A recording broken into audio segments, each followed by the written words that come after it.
Bonjour à tous, le collectif La Méandre dénonce des violences physiques disproportionnées de la part de CRS. C'était lors du festival Chalon dans la rue en Saône-et-Loire le 26 juillet dernier. Il était 1h du matin quand les forces de l'ordre ont rechargé la foule selon les informations de France 3 Bourgogne-Franche-Comté. De son côté, la préfecture évoque la violation d'un arrêté préfectoral interdisant les rassemblements festifs du 23 au 27 juillet. Une femme et une enfant de 4 ans hospitalisées dans un état grave hier après une violente collision entre deux voitures à Montcenis en Saône-et-Loire. Les deux voitures circulaient sur la RD 180 aux alentours de midi. Les deux victimes ont été transférées en urgence absolue. Les deux passagers de l'autre voiture impliquée, une femme de 29 ans et un homme de 28 ans, étaient pour leur part en urgence relative.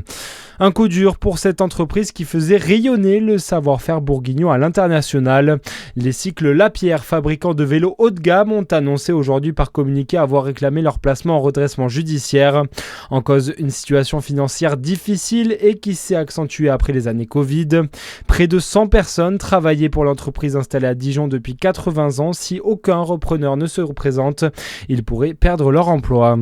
Bonne nouvelle, en revanche, au lendemain d'un appel à témoins lancé par les policiers de Besançon, après 3 jours de recherche, Christian Delaunay, âgé de 70 ans, a bien été retrouvé sain et sauf du côté de Pontoise. L'homme ne donnait plus signe de vie depuis lundi, alors qu'il devait partir rejoindre son fils en région parisienne. Dans le reste de l'actualité, Sébastien Lecornu, attendu en Gironde dans 10 jours. Le Premier ministre doit s'entretenir avec des élus et des acteurs locaux pour lancer la mission reconstruction et adaptation des territoires. Un dispositif dévoilé mercredi et qui doit permettre l'accompagnement des zones sinistrées par les incendies dans la reconstruction.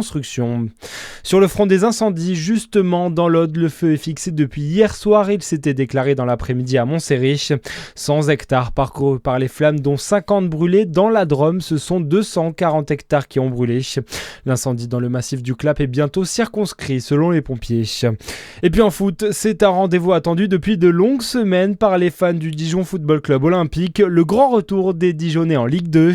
Premier match demain soir, ils débutent leur saison à Montpellier.